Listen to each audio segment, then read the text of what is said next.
Good morning, everybody, and welcome to today's webinar. My name is Mark Chapman. I'm the Interim Director for Medical Devices at NICE, and it's my pleasure to welcome you to what I hope will be a very entertaining hour. We've got a fantastic panel session lined up later on, where we'll be speaking to some of the leading lights in NICE and industry to get their views on the Early Value Assessment programme.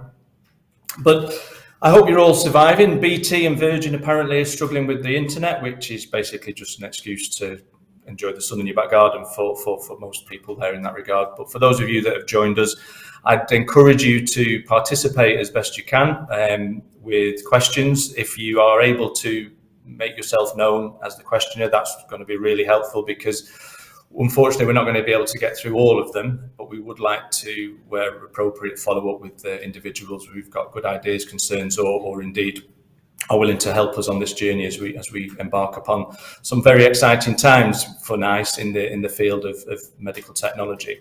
And just a small rider at that point, when I or the panel refer to medical technologies, we're talking to the widest components of the sector. So that will be diagnostics, digital, and traditional medical technologies, implantables and capital, etc., that you will all be familiar with.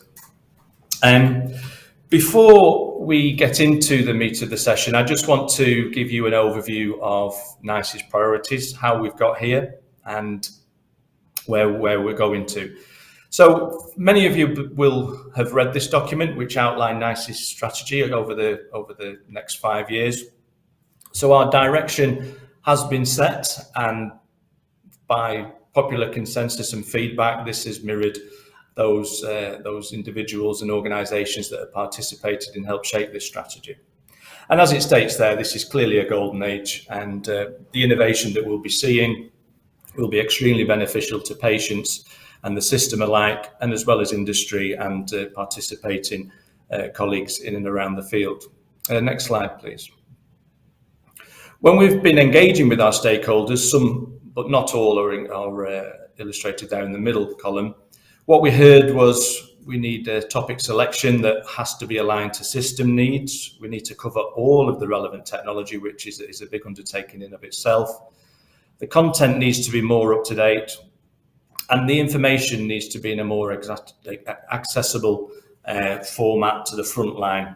And that's particularly important when you think about the development of evidence, whether that's use cases in the NHS that confirms the benefit of technologies or addresses some of those areas of uncertainty.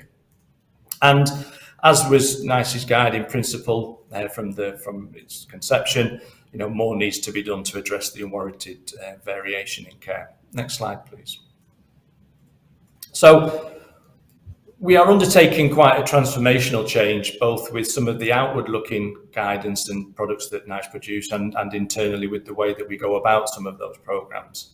So we're going to look at these three key elements, actively draw in the most cutting-edge improvements in care, rapidly and robustly translate this into useful and usable advice. And I think that that's really important, because it has been mentioned before that some of the language is a little bit ambiguous, and that may contribute or not, as the case may be, to some of the uptake and adoption.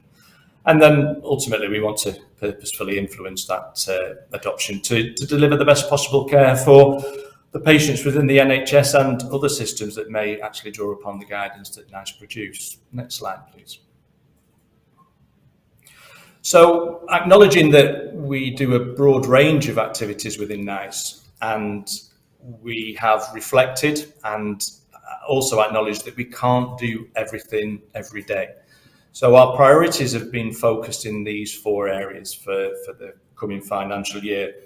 And this hopefully sets the tone that what we say we're going to do, we deliver. And again, the consequence is improvement in patient care and access. And the 4 areas and the priorities that we want to just explain here are: we're going to improve the usefulness and usability of our guidelines by developing what are referred to as digital living guidelines. And the first topic area will be in the very important area of breast cancer.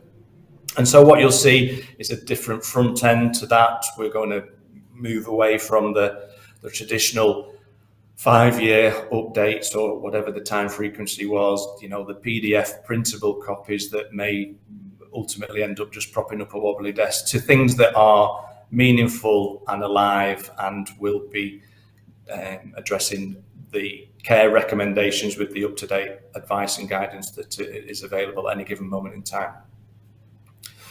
Also, we're going to be looking to expand the technology appraisal capacity by approximately 20%, and that will be through developing a more proportional approach, and that means consistency in models and collations of topics. And again, I think that's a very important piece of work, because it just means that, again, our guidance is relevant and timely, and that's something that, when we've heard the feedback, may not have necessarily always been the case. And then we're going to start to transform the way we work internally. And I think, again, I just want to give a caveat to some of the answers you may hear later on today. NICE is very process and method focused for important reasons, and we need to continue to have that robustness. But I think ever more, the environment that we work in probably needs a more pragmatic approach to things.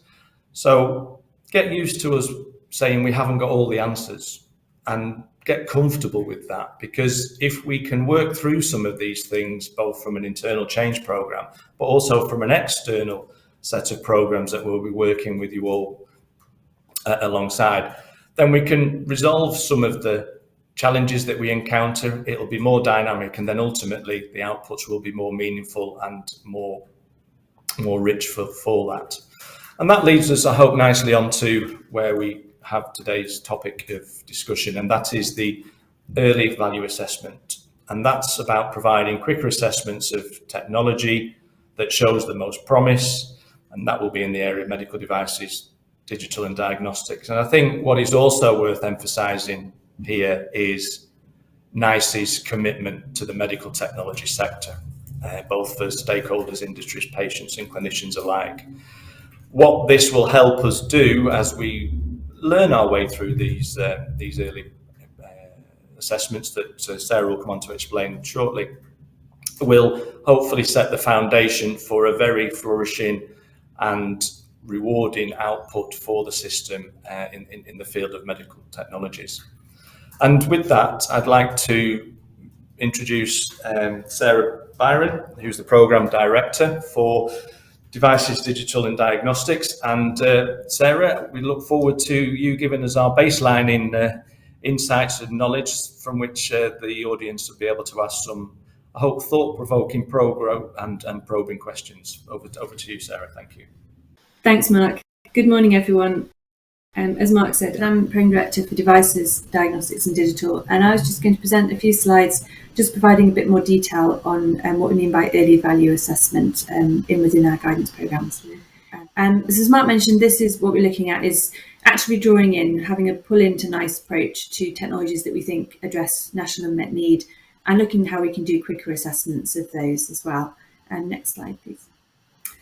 So what we're really wanting to do is bring benefits to both patients and people and the NHS in terms. So one of the big benefits of medical technologies is that sometimes they just increase efficiency in the NHS. It's not necessarily as direct to patient outcomes as you may see with medicine. So we want to make sure that we capture all the factors of those medical technologies and really understand that. What we know from all of, a decade of working in this is that we really need to understand what the system needs and what the system is looking for. And really understand how the system is using those products. So we want to do a lot more of that intelligence at really the front end, at the very start of looking at selecting topics. And once we have those topics into the system, into NICE, we then want to look at how we can do assessments of those and give a quicker signal of early value. And looking at our methods, can we do a lighter touch? Where do we need to put most of our attention when looking at those different topics? And also we want to make sure that not only we're looking at the unmet need, but also drawing in new innovations from industry as well, in those particular areas that we know the system wants. So sort of building what we know from COVID, where we sent out better signals to the system about the technologies we want them to develop, and looking at how we can work with partners and doing that as well, and just bringing it all together a little bit more and have the system more connected in this space. Next slide, please.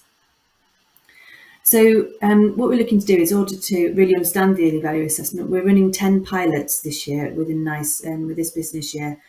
And we know there's a big policy at the moment focus on digital, but also in terms of the benefits it can offer to the system, improving those efficiencies. So we're going to look to make at least 6 of those are 6 digital health technologies, but also expand it across the whole medical technology area as well. So we'll have some non-digital ones in there as well, and just making sure that we've got a good spread of medical technologies across all our pilots for this year.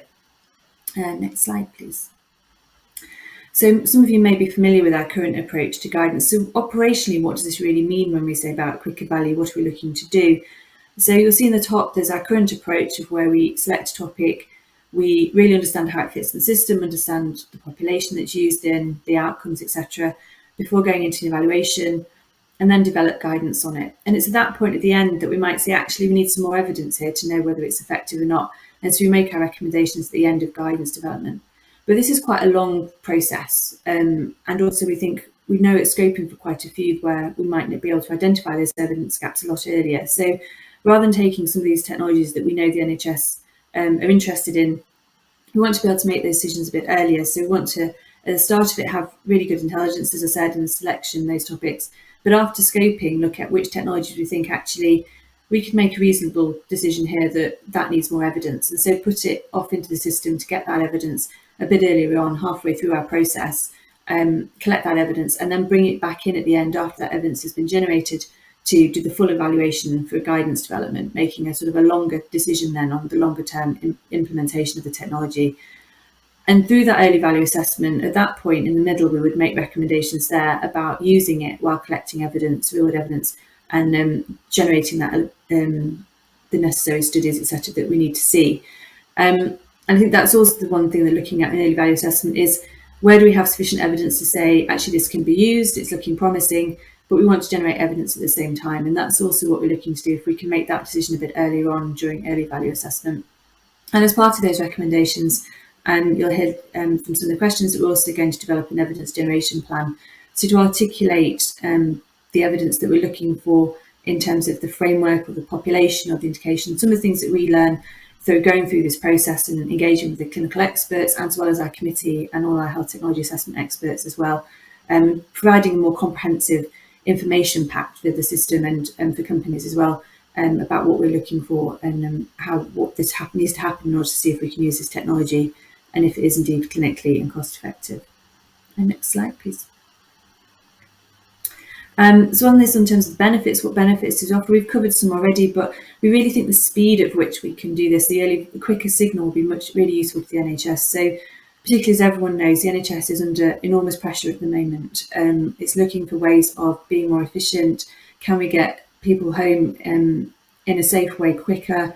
What other things that people might be more comfortable doing at home, taking measurements themselves or monitoring or reporting results back into the NHS as well. So looking at all what's happening at the moment in the NHS and how we can help patients get access to the care they need. And so we think being able to quicker signal on the technologies that we think are promising and that where we can manage the uncertainty in the evidence will be really helpful to the NHS and be a much better way of working with the NHS to sort of deliver what it needs as well from NICE. We also know from our experience that a lot of the we want to be able to provide better evidence as well. So we know that quite a few things are used in the NHS and data is collected, but when it comes into NICE, there might be an outcome missing, or we want current practice isn't how we would determine it with our clinical experts. So we want to be able to prevent that and work better with the system to be able to give that signal earlier to say this is what we think we would need, and work better and to develop that evidence in a better way. So we're actually getting the evidence back that actually informs the decisions that we're looking to make, both in the clinical and the long-term payment decisions as well. So we think that'll be of value to be able to provide that framework from NICE about what should be collected. We're also looking at earlier access for patients. If we can look at these technologies and put them in the system earlier, as I mentioned, the enormous pressure at the NHS is impacting patients. So are there things that we can recommend for use while collecting that evidence generation and providing that access and helping the patients get the care they need as well. Through this, we are working also with partners, NHS England in particular, to create a clearer pathway to market access for industry as well. So part of these pilots is not only delivering the NICE, but it's understanding what our product translates into the system as well, and where we need to partner and have stronger networks as well to make sure that the information we provide is actually used and is useful to the system. I think all of this combined together with our partnerships as well is really about looking how we can improve the productivity and efficiency of the system. We know it's got a huge amount to do, other ways that we can make life easier, both in the information we provide, but also in working as partners and making sure that we're more joined up as well in terms of what the different organisations involved are saying. So really kind of a more holistic approach, I think, to how we do assessment and how we join up, and just make it more clearer, I think, more visibility as well in terms of what we're doing and who we're engaging with as well. The next slide, please. So as I mentioned, we've got 10 pilot topics this year. We're looking in the key areas: the mental health, early cancer detection, cardiovascular, elective recovery. They're all the ones that have been identified in many policies, but also from our partners and also from what we hear on the ground. So they're our key areas that we're looking at.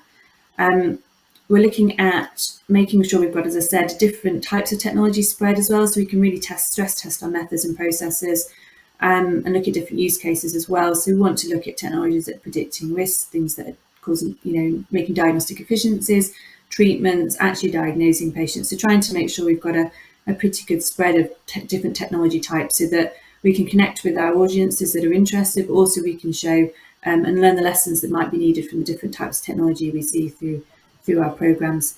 And also looking at what is the current data infrastructure in the NHS. So how do these pilots run if that data infrastructure is already there? What does it look like if it's not? So really kind of creating a spread of information that we can gather from the pilots. And that's sort of one of the main drivers for how we're looking at selecting pilots. The other part I'm really keen to emphasise in the pilots, as Mark said, is we're really taking a test and learn approach. So we don't have all the answers yet on these pilots. We really are stress testing things. We're looking at identifying where could we make efficiencies in the guidance production pathway, where can we do things quicker. And that also might be useful information to use in some of our other products that we produce as well. So really looking to gain that information. We're looking at different approaches to methods and processes. Again, what can we do light touch? Actually, what is needed? Can we tailor the evaluation to the actual scenario that we're looking at? And also, as I mentioned, strengthening our system engagement as well. So if we strengthen our partnerships and we work together more, what can we do there as well? So really looking at what's feasible and what isn't, and then from where we identify things that aren't feasible, how can we drive that conversation forward, and look at what else needs to be done to try and make this quicker access into the NHS and quicker adoption as well for these technologies that we know are really meeting a national unmet need. Thank you very much. So I'll hand back over to Mark now for questions. Thanks, Sarah. And again, if anybody has been taking notes, we will provide all the slides for you to download. I'm just looking over here to our production team. I'm not. Yep, it's on the screen. So you should be able to download all those slides for future reference. So we're moving into the panel session. Hopefully that was a whistle-stop tour. That means we get more time for the probably the more enjoyable part of these type of webinars, where you can interact with us and we can get the views unedited from our panel. And our panel today is Sarah, who you've met, and we've got Pal Jonsson, who's our Programme Director for Data and Real World Evidence. If I'm right in the screen, he is the one with the lovely picture in the background. We've got Mark Salmon, Programme Director for Information and Resources at NICE, a font of all knowledge and everything about NICE. And it's a pleasure to welcome our external contributor, Andrew Davis, who's the Director at ABHI, and he is responsible for the digital programmes and industry engagement, and again, another wealth of knowledge on the subject. So we've got a few questions coming in, so I'll start with the first one, and possibly best directed to Mark Salmon, if that's okay. The question is, how will we identify and select the first products to be subjected to EVA, as it's shortened, that's early value assessment? Is there an associated criteria we will be using? That's a hot topic across all of NICE, so we look forward to the answer. Yeah, happy to answer that one, Mark. Thanks very much. I think we were helped initially by selecting topics for the EVA pilots by what became known at NICE as the Tim Ferriss Challenge. He's, as you know, National Director for Transformation, and he asked NICE to focus on these areas Sarah was talking about. What can NICE do for the system? Thinking about digital technologies, but obviously the programme's going to be much broader than that. In the areas of cardiovascular, mental health, and support for system recovery. So, I mean, these are very much reflected in the long-term plan, where we can see the priorities focusing on blood pressure, hypertension, AF, lipid management, and in mental health, depression and anxiety. These are big burdens of disease. And what we do is we start by engaging with national clinical directors and national policy teams to really understand what those national priorities are and which technologies our national leadership and clinicians think might have the biggest impact on the system. We've been liaising with teams like the early cancer diagnosis team. What can we do about those waiting lists, getting patients through more rapidly, and what are the technologies at the hub of those that might make a difference? And this business about identifying what's important is it's really important to the whole program. Getting on the right topic in the first place is absolutely critical, and that's what we're working to try and do, because NICE has very scarce resources, and we want to really deploy those in the right way. It's going to have the biggest impact out there. So we don't engage just nationally, we engage with all our partners. It's a big reach out across the HSNs, across innovation networks, across the Royal Colleges, using all of NICE's clinical networks and reach to try and understand what makes an important topic. And then we try and triangulate internally what we think those priority topics might be. And we're already broadening out to looking at diabetes imaging, some of the national funded programs like the AI Award and virtual awards, broadening out this program of intelligence. So what are we looking at? What are the factors that we think are important for early value assessment?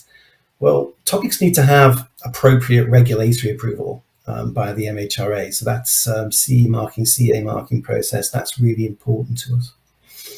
Increasingly important are things like the DTAC, not mandated for the system, but we can very much see NHS England pointing towards DTAC to give assurance around technical standards, data protection, technical security, interoperability. And these are really important things to get right as NICE is thinking about what it does around effectiveness and value. To have those standards met and assured is becoming increasingly important. So that's another factor we look at. It also has to be plausible that the technology addresses a national unmet need or inequity. It's plausible that the technology is offering substantial benefits, that's relevant to a clinical purpose, that the evidence can be generated in a reasonable time frame. So there's a feasibility around evidence generation and collection. We like to see that there's clinical interest, that there's some sort of frontline service validation of a topic, that it's already being rolled out in one or more trusts and there's clinical support for it. And we think about whether or not that technology has got the potential to scale. So these are really important factors around how we consider this, but we are, as Mark said at the beginning, still learning how to build these intelligence networks, how to get behind the right topics, how to validate them, from a national perspective, but also from a local perspective. Are they going to make a difference? Are they going to matter? So that's the scope of the work that we're doing, and I think the place to land these technologies in the future, if you want to bring them to the attention of NICE, if you're an innovator or a manufacturer, we're also watching that development of the NHS Innovation Service. This is likely to be the place where companies can put the details about their technology to make them visible to organisations like NICE, but also all our partners across the UK involved in either evaluation or support in some way for technologies through to deployment. That's a service. It hasn't gone live yet, but it is imminent. I think that will launch, that NHS Innovation Service, and that's on innovation.nhs.uk. Probably over the next 3 to 4 weeks. That's a website to keep an eye on to signal topics to the system. So I thought I'd mention that. So quick overview there, Mark, in response to that question.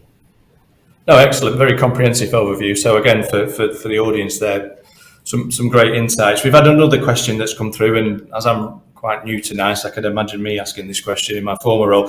What will be the first technologies that NICE look at? Well, I think we've probably got to be a little coy on this one, in that we are looking at use cases in class, and we've gone into the various, cardiovascular, mental health space. So we'll be looking at hopefully multiple technologies within that area, because I think, and I hope people can understand that the scale and volume of technologies that could be applicable to this, it would be impractical and also probably not so useful to the system if we were to look at everyone individually. So there'll be no names and no companies and no products mentioned at this stage, but to Mark's earlier points, please get yourself in the mix via the channels that you are able to access, and during scoping sessions we'll be making sure we've captured the majority of those that would be eligible to be considered in the various categories and use cases that we're looking at.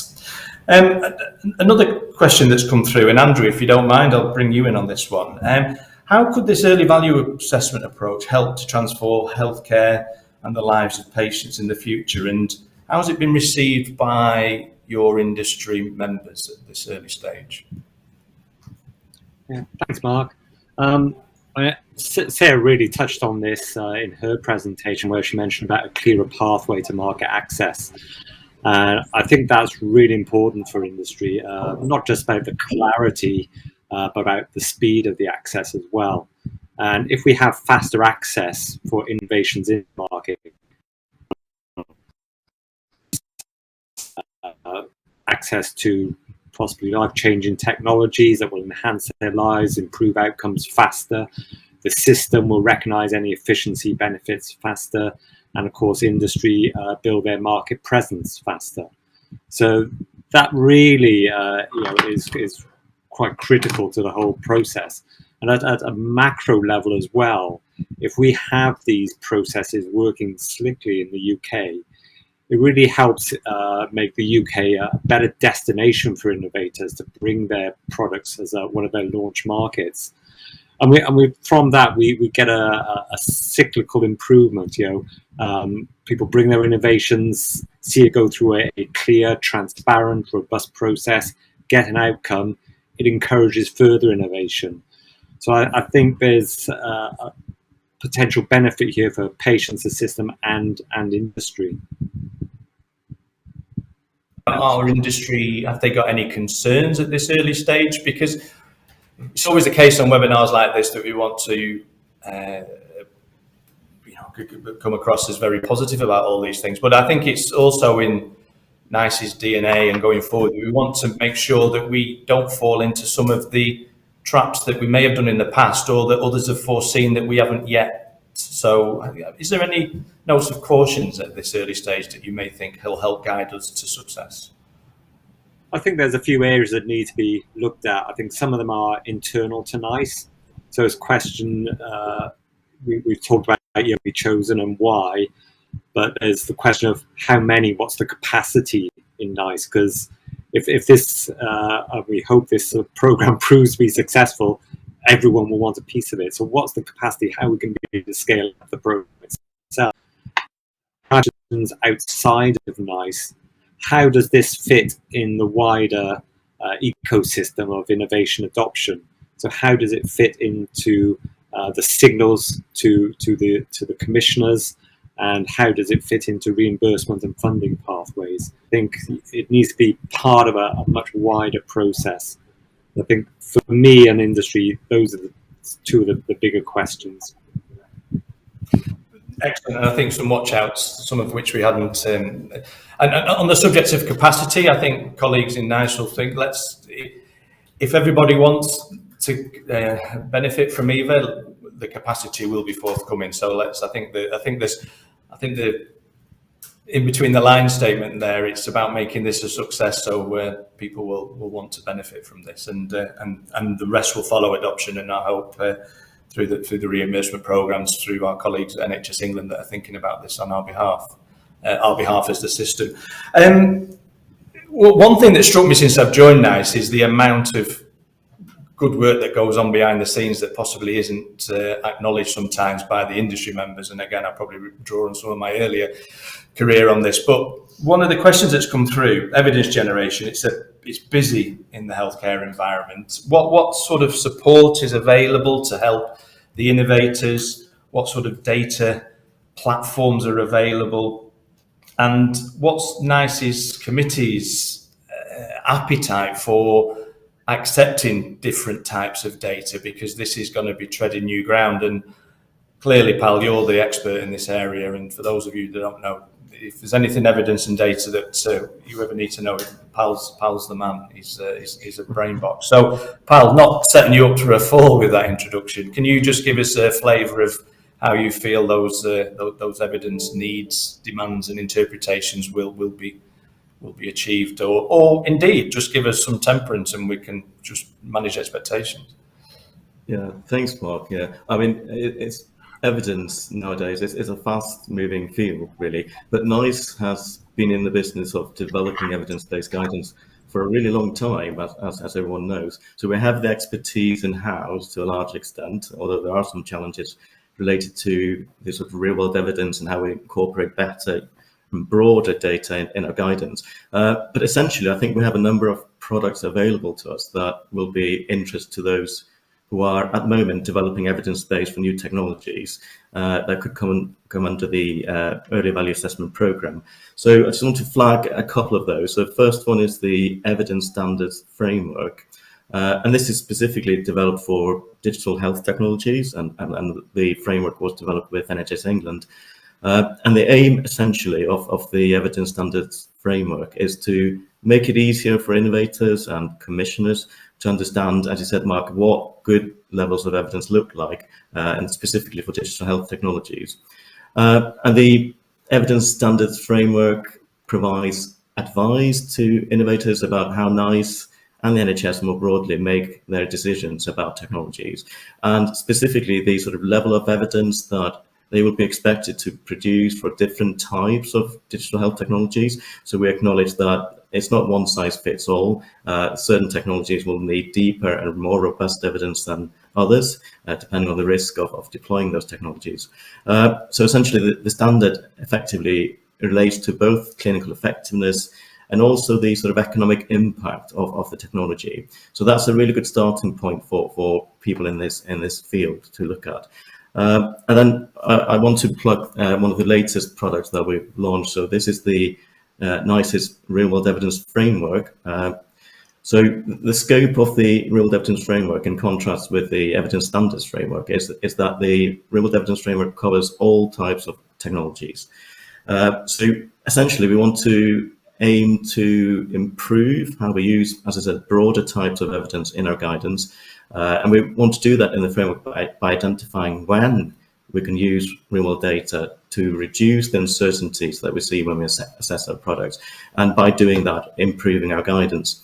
And the framework does this by describing best practice for planning, for conducting, and also reporting real-world evidence studies. And that will be relevant in the context of the early assessment program. Essentially, one of the key aims is also about improving the transparency of how evidence is generated and improve the quality of real-world evidence to inform our guidance. So essentially, we want to improve trust in evidence, real-world evidence particularly, and therefore speed up access to patients of new technologies and interventions. So both these frameworks are available online. So I encourage those who have not seen them to Google or find them online. But specifically to relevant to the early early assessment program, Sarah mentioned that we will provide and produce evidence generation plans for the products that will be going through the program. So essentially, this is a multi-stakeholder approach. We're not working in a vacuum. So once a topic has been identified, the early value assessment program team will look to identify the relevant stakeholders and draw them into a conversation. So these could be stakeholders such as evidence generation partners, national registries, or more regional data repositories. There could be funders for evidence generation that we need to draw into the conversation, commissioners, clinicians, and patient representatives. So as I said, we'll bring stakeholders together to develop this evidence generation plan for each product. And this is to maximize the opportunity that we'll have good quality evidence developed in time for a full assessment when the products come back for a full assessment. I just want to emphasize that we're sort of, the flavor of this is to do it in an active way. We're not going to stand by passive. And our role is really to sort of clarify roles and responsibilities and broker relationships, all with aim to encourage a successful evidence generation. I hope that sort of answers some aspects of that question, but I'm happy to elaborate. No, thanks, Pal. That's very, and drawing the audience's attention to the real-world evidence framework and the evidence standards framework is very important, because I think sometimes it's levelled that the evidence isn't the correct level of evidence, but sometimes innovators have been driven down an evidence generation plan through other agencies that are contradicting. So it's nice to see there's some alignment there. One question, a follow-up question, and I'm not sure who this has come from, but how do we then educate the committees that are then assessing these type of technologies? Because I'm sure many members, be that clinicians or lay, have sat on committees, and it becomes very traditionalist in their interpretation of evidence and becomes very purist. Whereas what's clear from everything I've heard and some of the comments you've made is that we're going to have to get used to more uncertainty with the evidence, but not at the expense of making the right decision. And that right decision may be, the risk to evidence generation ratio is quite low. So let's just manage that risk with further evidence. And I think there is a general concern about the conservative nature of some committees in this field. Anyone from the panel, please. Yeah, I mean, perhaps I can jump in to start with. So I mentioned the evidence, well, real-world evidence framework. So this is essentially outlining what good looks like for evidence and acknowledging that there are different research questions that you can ask of data, and different data may be relevant for or best suitable for those questions. So it's about, we're starting a program now. We've started a program on sort of educating and upskilling both staff and our committees, and we'll be working with our external assessment groups as well to understand how we can sort of robustly use and responsibly use broader types of evidence. It is a journey that we're on, to be frank. We're all learning, but it's about being able to make robust decisions responsibly, but based on the actual sort of scope of the research question they need answering. Excellent. Anything from any of the panelists there? Yeah, I can answer that. Sarah and then Andrew. I think with regards to committees, etc., they're used to pulling, certainly in the medical technology ones there and diagnostics, they're used to pulling together all the information. So it's a holistic view of the evidence, not necessarily a single study. But I think also it's about understanding what they often look at is really about what is the risk to the system, what is the risk to the patients. And so what we're looking to do in early value assessment is partner up so that perhaps we can manage that risk and provide a bit more, assurance that actually we can put these into practice and manage that and work with clinicians, etc. as well. So I think that's an aspect of this that's also really important. And I think the other aspect for committees obviously is that in final guidance, you're looking to make a long-term decision about whether this should be commissioned or not. What we're looking at here is, although we've done it sometimes before, what we're really looking at here is doing more of a conditional one with more of an assurance that evidence will be generated and then come back into NICE for a final decision on a longer term. So I think the remit and the risks that committees are going to be looking at is going to be different. And I think that's, we're working through that and looking at pragmatism. And I think particularly after COVID, that pragmatism is really at the front of everyone's mind in terms of, we're not looking about patients having best practice, we're looking at long waiting lists and actually what can we do. So I think the remit and everything shifted quite a lot on all three of those aspects of it. Andrew, you were going to come in with a comment? Yeah, I won't talk about necessarily sort of the committee side, etc. I'll leave that to you guys at NICE. But I want to sort of link this into one of the questions that's come through about comparing this to commissioning through evaluation, which still scars me to this day, to be honest. And I think the question was what the time into commissioning was one of the issues with commission through evaluation. And there's I think one of the aspects about that was the whole evidence generation piece and the time that took and some of the uncertainty around the evidence generation for CTE. So I think it's really important that we have this robust real world evidence framework that underpins the early value assessment, and that hopefully should speed up the whole move into a commissioning process. Yeah, I think, for those of you who are familiar with commissioning through evaluation, and we've seen the learnings from that have been taken on board with the early value assessment. So I think hopefully the scars will not be reopened. But if you do get a sense that there are similarities that are potentially concerning members in the system and patients alike, then please do flag it, because it would be foolish to repeat those lessons that we've already learned. I think this is a question for Sarah, if that's okay. How does EVA fit with the rest of NICE's guidance programs? I think that's the question in the chat that's come up 2 or 3 times. So I think we just take that in the round, and I'll see if that takes off 3 or 4 of the questions. Yeah, no, it's a really good question. So at the moment, EVA is within our medical technology programs. The diagnostics one and the medical technologies one. And through the pilots, obviously we're running these as pilots of early value assessment, but part of all this work is looking at how it integrates into our current guidance processes, how we do it quicker, what can be the learning and read across of it. So in that way, it'll come out is it'll be looking at NICE guidance that we're giving a signal to the system about what to do. So in that sense, it's sort of NICE's traditional bread and butter type thing. But we're also, as part of it, looking at how this would fit into a NICE clinical guideline, a new living guideline as well. So we're having lots of conversations and particularly looking forward about how this will all fit together.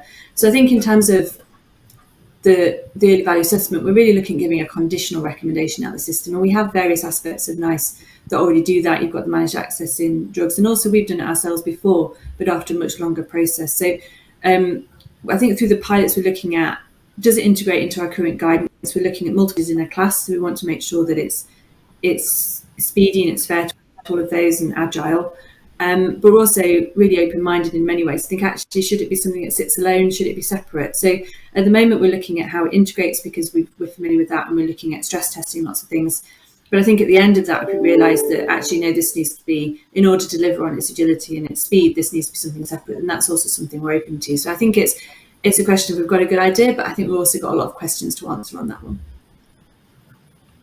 Excellent. And again, the phrase that we should be probably landing on, because it's coming across, even if it's not the same way, this test and learn is very much the order of the day here. And there's a couple of questions come in that saying, how can companies, can we self-nominate? How do we get involved?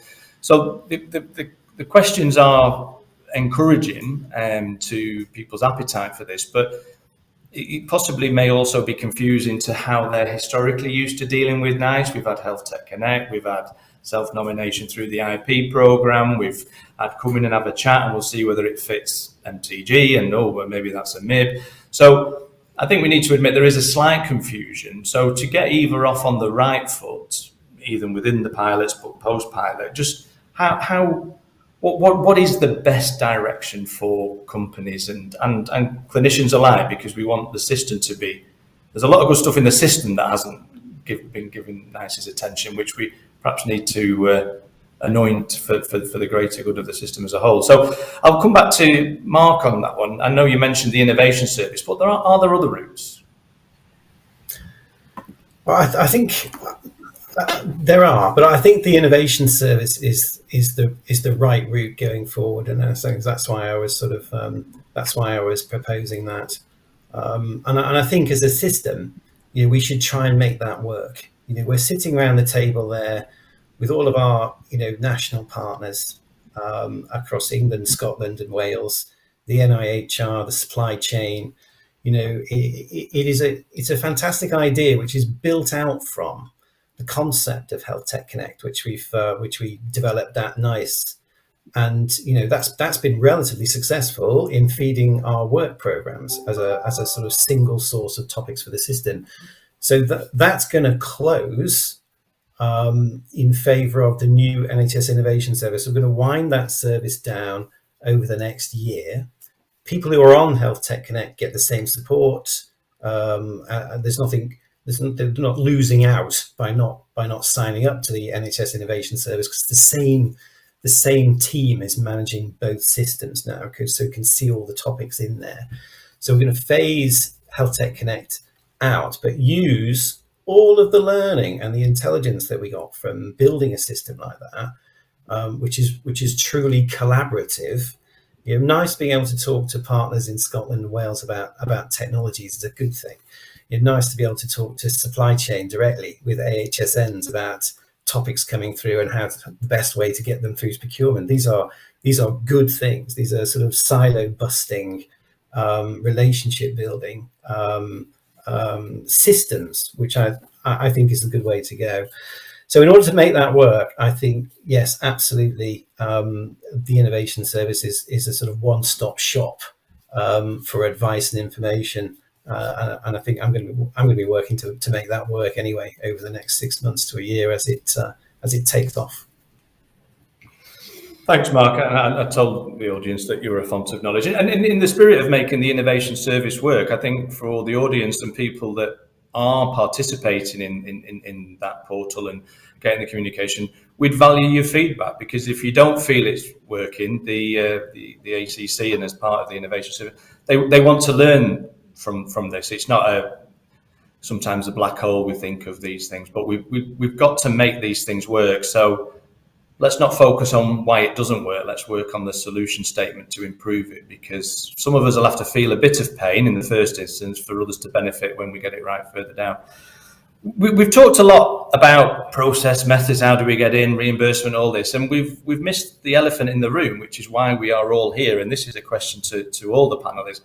How is this going to benefit patients? At the end of the day, this is why we come to work, whether it's industry, clinicians, NICE, or anybody in and around the healthcare system. So what, in your views, is the benefit to the patient populations and clinicians that are served by them? And I'll start with Andrew on that one, please.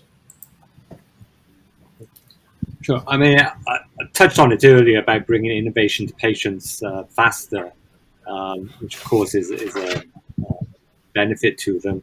I'd probably go a bit broader than that. It's not about bringing an innovation to them. It's about bringing choice to patients.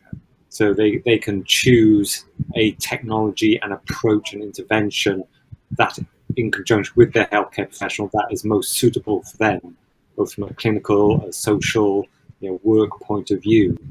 And that way we can really start putting patients at the center, and we can enable a more personalized approach to how technology is supporting patients. Thank you. Yeah, choice is a really good thought process in this, because choice isn't everything being available. It's about a suite of things being available that are most beneficial. So yeah, that's a really good thing for us all to remember when we're working on this. Pal, from your perspective, please. So, reflecting on one of the key features of the early value assessment program is that we're front loading the evidence generation. So typically we would have gone through an evaluation and then realized actually there are evidence gaps and therefore we can't make a recommendation. But this is trying to sort of overcome that sort of challenge.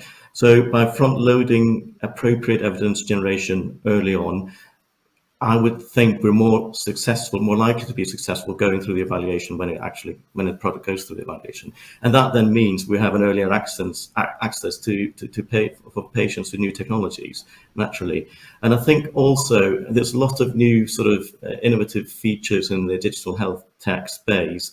There's a lot of different type of data that can be collected in this space. So for instance, patient-reported outcomes. So we have, for instance, devices, wearables that collect data directly from patients. And this involves getting a lot more richer, possibly more meaningful evidence on how technologies interact with patients and benefits the technologies bring to patients. So there's an opportunity to capture those aspects as well, which I'm really excited about. Excellent. And Sarah, from your perspective and historical knowledge of other programs, how is this going to benefit our patients?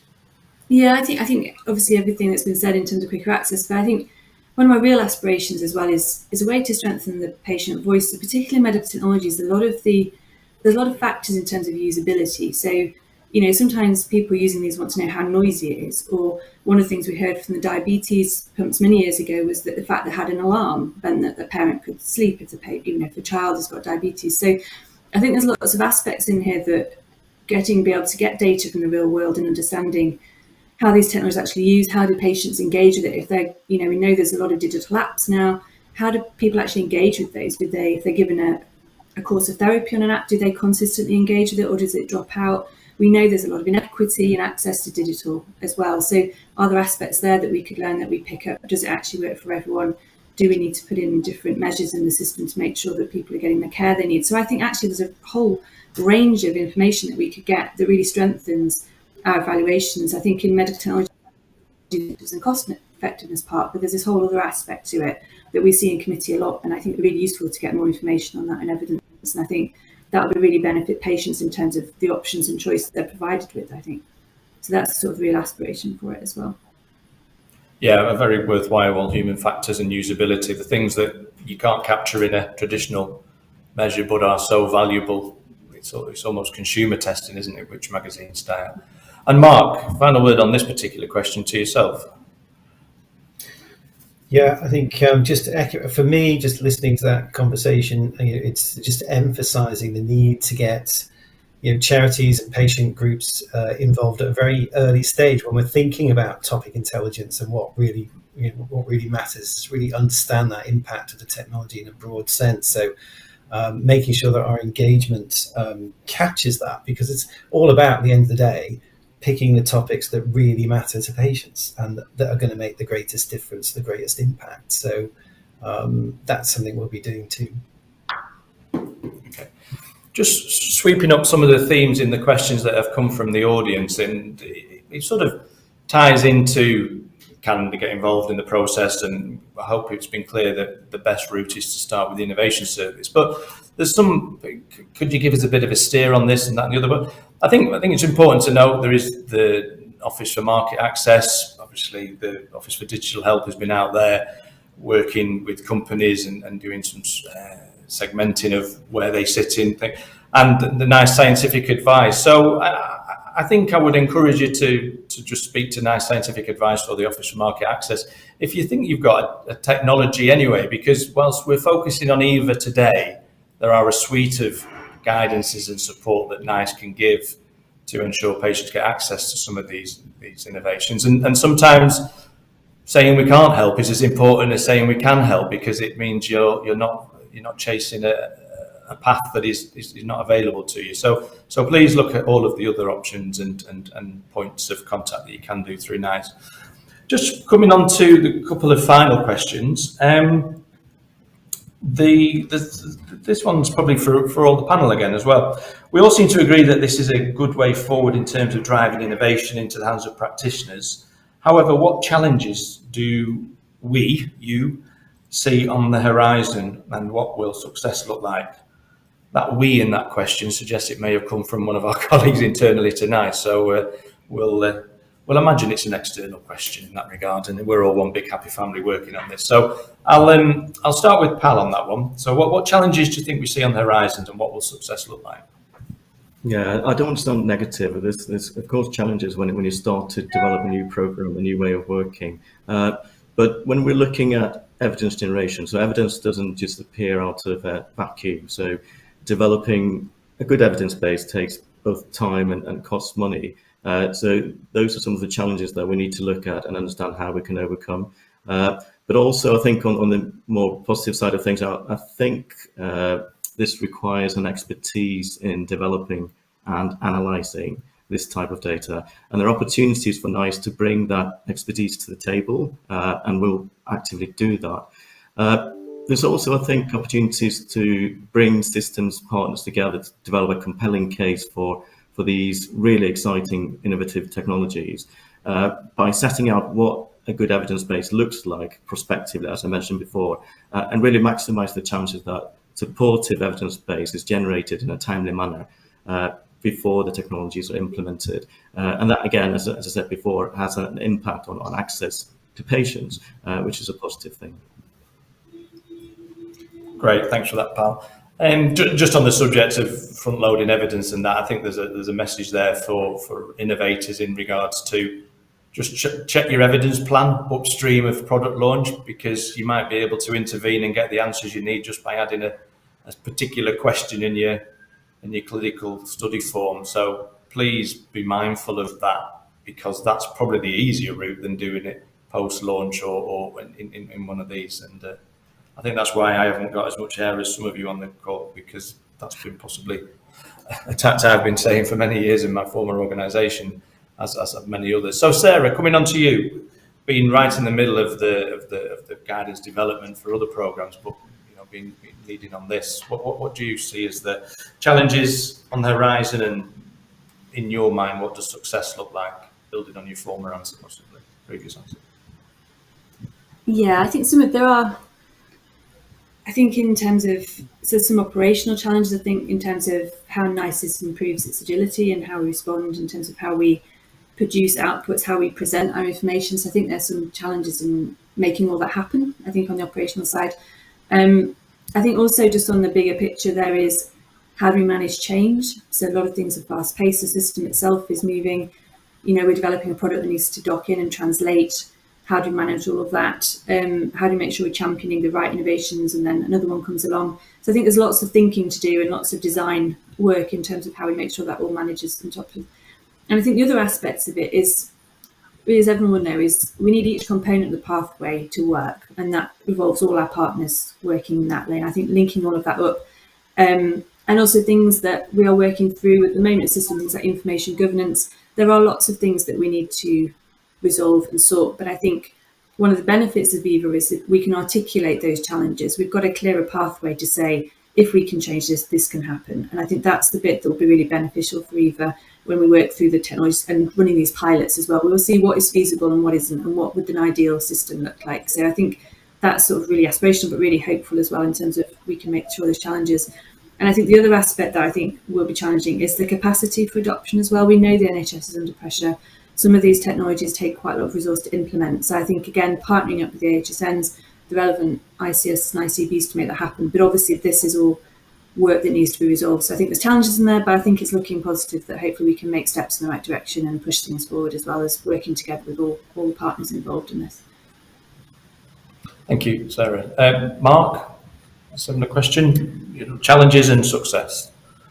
Yeah, I think I had this collaboration thing down as a similar theme, and it's really interesting to hear all my colleagues talking about the same sort of thing. It's like it is that concept of a pathway, making the UK an attractive place to do business, where it's clear what that pathway is, and all the elements of it are working together in a cohesive, visible way.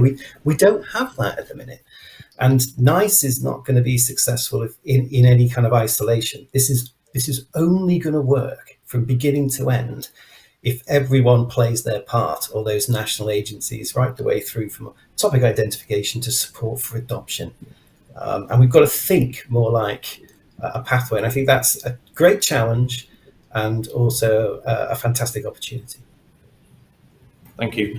And given you're our esteemed guest, Andrew, we'll let the final point be raised by yourself and on behalf of your membership. Oh, thank you very much. I touched on it earlier about the challenge linking the event program to the rest of the process, which I think we, Sarah, Pal, the board talk about in terms of that collaboration. So let's, as it is the last word almost, say, let's flip it and say, what does the success, the good outcome look like rather than the challenge? And the success will be where there is real clarity and robust processes that run across organizations, that link all the necessary organizations to national but a local level together to really bring innovations quickly to market that are going to improve the efficiency of the system and improve patients' lives and outcomes. Excellent, thank you. So we're coming to time, so it probably just falls to me to obviously thank all of our panellists, Sarah, Pal, Mark and Andrew, obviously the production team behind the scenes, and those that have been jibbing in my ears here, as you might have seen my head. I wasn't looking at eBay, I was looking at the questions that were coming through. Thank you as the audience for putting some very challenging questions, and rightfully so. But this isn't the last you've heard of EVA. Obviously, everybody is enthused by the ambition, but the note of caution I would give is that, and we're going to keep saying this is a test and learn process, and it's a journey.